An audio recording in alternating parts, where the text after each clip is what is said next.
जय गुरुदेव, जय गायत्री माता।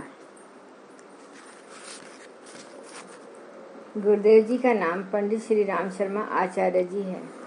मैं पंडित श्री राम शर्मा आचार्य जी के बारे में थोड़ा सा कुछ बताना चाहती हूँ। उसके बाद उनकी पुस्तक को आपको सुनाना शुरू करूँगी। पंडित श्री राम शर्मा आचार्य जी अखिल भारतीय गायत्री परिवार शांति कुंज के संस्थापक थे। इन्होंने अपना सारा जीवन समाज की भलाई और सांस्कृतिक व चारित्रिक उत्थान में लगा दिया तथा आधुनिक प्राचीन विज्ञान एवं धर्म का समन्वय करके आध्यात्मिक चेतना को जगाने का प्रयत्न किया। अब मैं उनकी पुस्तक को आपको सुनाती हूँ, जो पहले भी इसके कई भाग सुनाए जा चुके हैं। इस पुस्तक में आगे गुरुदेव जी लिखते हैं कि प्रेस और फिल्म, यह दो उद्योग जनमानस को प्रभावित करने में असाधारण भूमिका निभाते हैं। विज्ञान की इन दो उपलब्धियों के लिए वह अनुशासन रहा होता कि उनके द्वारा उपयोगी मान्यता प्राप्त विचारधारा को ही छापा या फिल्माया जाएगा, तो इनसे मनुष्य की बहुमुखी शिक्षा की आवश्यकता की पूर्ति होती, जनसाधारण को सुविज्ञ और सुसंस्कृत बना सकने में सफलता मिल गई होती। निराशा में आशा की झलक। सामयिक परिस्थितियों में से यह कुछ की चर्चा भर है। यहाँ वह समीक्षा की गई है कि यदि भविष्य को सही बनाने की दिशा में पुरुषार्थ संभव होता तो ही भला था। निराशा मन स्थिति ऐसे में बना स्वाभाविक है, किंतु निराशा की मानसिकता स्वयं में बड़ा संकट है। इससे मनोबल टूटता है, उत्साह में अवरोध आता है, सृजन प्रयास सर्वथा बंद हो गए हों, यह बात नहीं। वर्तमान सुधारने व भविष्य को उज्जवल संभावनाओं से भरा बनाने हेतु किए जा रहे प्रयासों में शिथिलता भले ही हो, अभाव उनको भी नहीं है। यदि मनुष्य का हौसला बुलंद हो तो प्रतिकूलताएं होते हुए भी ऐसा कुछ किया जा सकता है जिसे देखकर आश्चर्य होता रह सके।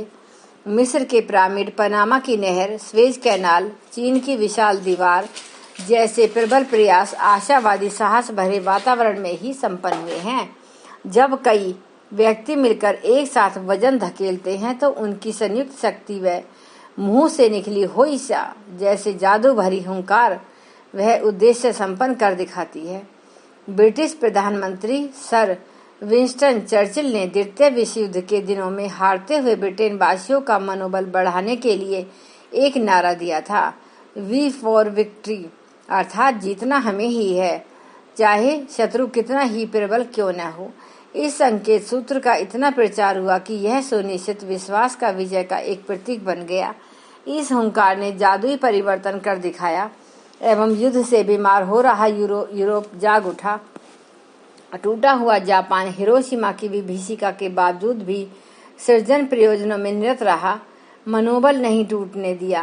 वह आज आर्थिक मंडी सारे विश्व की उसी के हाथ में है। यह सुनिश्चित है कि लोगों की आस्थाओं को युग के अनुरूप विचारधारा को स्वीकारने हेतु उचित मोड़ दिया जा सके, तो कोई कारण नहीं कि सुखद भविष्य का उज्जवल भविष्य परिस्थितियों का प्रादुर्भाव संभव न हो सके। यह प्रभाव बदलकर उल्टे को उलटकर सीधा बनाने की तरह का भागीरथी कार्य है, किंतु असंभव नहीं, पूर्णतः संभव है। प्रस्तुत समस्या सुलझने ही जा रही है। कोई समय था जब घर घर में अंधविश्वासों की भरमार थी। भूत परे टोना घर घर में चर्चा के विषय बने रहते थे। कोई किसी पर तंत्र मंत्र करा रहा है, किसी ने किसी पर जादू करा दिया, यह चर्चा घरों में किसी न किसी के मुंह से सुनने को मिलती रहती थी। संदेश और आशंका का भय पारस्परिक कलह और विद्वेष का कारण बना रहता था। कुछ धूर्तों ने इस विडंबना को अपना व्यवसाय बना लिया था। छोटी बीमारियों को किसी भूत पलित के करतूत मान लिया जाता था। जिस पर आरोप लगा दिया जाता था उसने टोना टोटका कराया है। भोले लोग इन बातों पर विश्वास कर लेते थे।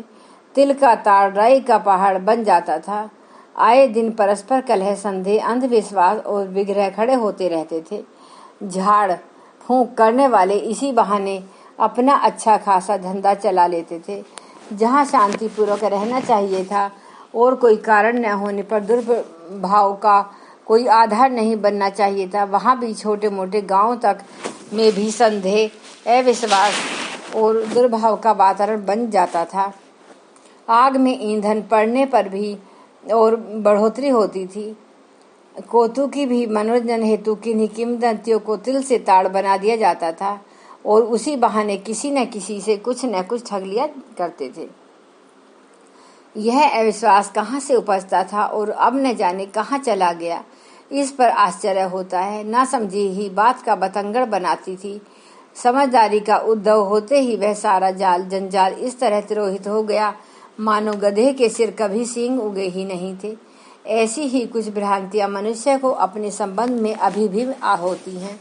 शरीर में आए दिन बीमारियां होती रहती हैं और इनके इलाज उपचार के लिए नित्य नई औषधियों का प्रयोग होता रहता है। इतने पर भी यह विवाद बना रहता है कि इनमें से कौन सी लाभदायक सिद्ध हुई और कौन सी हानिकारक। एक रोगी के लिए जो चिकित्सा उपयोगी हुई वही दूसरे रोगी के लिए उसी रोग में हानिकारक सिद्ध होती देखी जाती है। आए दिन चिकित्सकों एवं औषधियों की अदला बदली इसलिए होती रहती है। यह सिलसिला मुद्दतों से चला आ रहा है, पर अभी तक किसी एक निश्चय पर पहुंचना संभव नहीं हो सका है। इतने दिनों बाद अब एक सही निष्कर्ष हाथ लगा कि मन का शरीर के प्रत्येक पुर्जे पर अधिकार है। यदि मन को नियंत्रित और सन्मार्गगामी बनाया जा सके तो शरीर के सभी कल पुर्जे अपने आप अपना काम करने लगते हैं। मन की सोच को अच्छा रखा जाए तो जैसा सोचेंगे वैसा ही शरीर हो जाता है और बीमारियां जड़ से खत्म हो जाती हैं।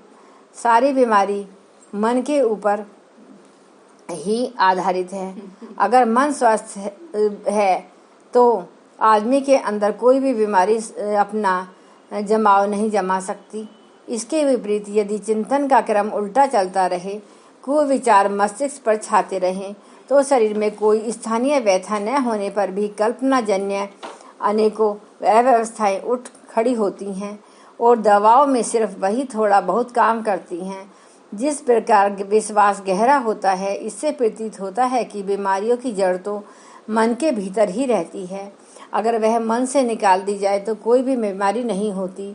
शरीर में तो उनका आभास भर होता है।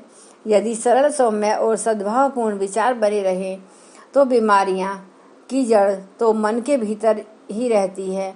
शरीर में तो विचार बने रहें तो बीमारियों का जो प्रकोप आए दिन बना रहता है उनका अस्तित्व ही न रहे। यह तथ्य यदि समय रहते लोगों को पहले ही अवगत हो गया होता तो वह अपनी बीमारी के बारे में कुछ ना सोचा करते तथा बिना दवाई के ही स्वस्थ रहा करते, तो हर कोई अपना इलाज आप ही कर लेता और उसके लिए जहाँ तहाँ भटकने और निराश रहने की आवश्यकता नहीं पड़ती कि मुझे शायद कोई बीमारी हो गई है। यही बात खिन्नता और उद्विग्नता के संबंध में भी है। लोग प्रतिकूल परिस्थितियों को चिंताओं, आशंकाओं और प्रतिकूलताओं का कारण मानते हैं, पर यह भूल जाते हैं कि उन्हीं परिस्थितियों में उतने ही साधनों में अनेक लोग प्रसन्न रहते हैं और संतोषपूर्वक जीवन यापन करते हैं। प्रतिकूलताएं अनुभव करने में चित्त की प्रवृत्तियां ही प्रधान भूमिका निभाती हैं।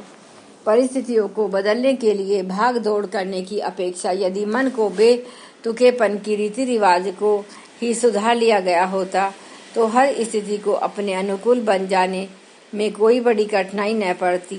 अपनी गलती को दूसरे के सिर इसलिए मढ़ा जाता है।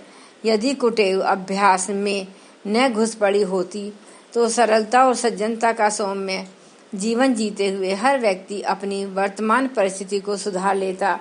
गलती सुधार जाने पर जो प्रतिकूलताएं चारों ओर घिरी दिखती हैं उनमें से एक भी घिरी न दिख पड़ती। धन्यवाद। सभी श्रोतागणों को मेरी तरफ से हार्दिक बधाई तथा धन्यवाद, क्योंकि आप इस पुस्तक को बहुत ही मन से सुन रहे हैं। इसलिए मेरी सारी शुभकामनाएं आपके साथ। एक बार गायत्री मंत्र हमारे साथ साथ। ओम भूर्भुवः स्वः तत्सवितुर्वरेण्यं भर्गो देवस्य धीमहि धियो यो न प्रचोदयात्।